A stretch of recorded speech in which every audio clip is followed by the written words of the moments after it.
Hey guys, my name is Shea. Today I'll be trying the spring twist, which is very famous right now, which with this realistic water wave for 24 inches. That's one. And let's see how it comes out.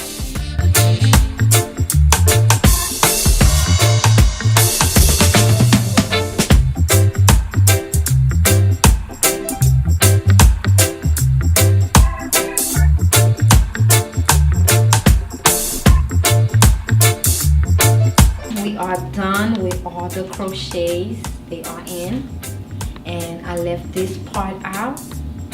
This is the part that I'm going to go ahead and do it with the natural hair so we can have a natural look.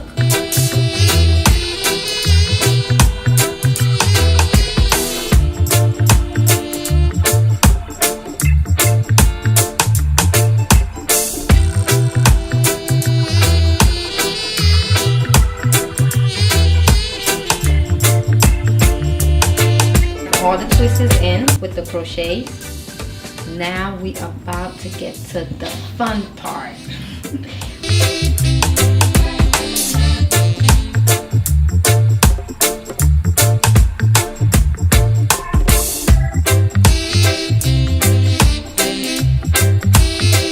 Well, this is my final look.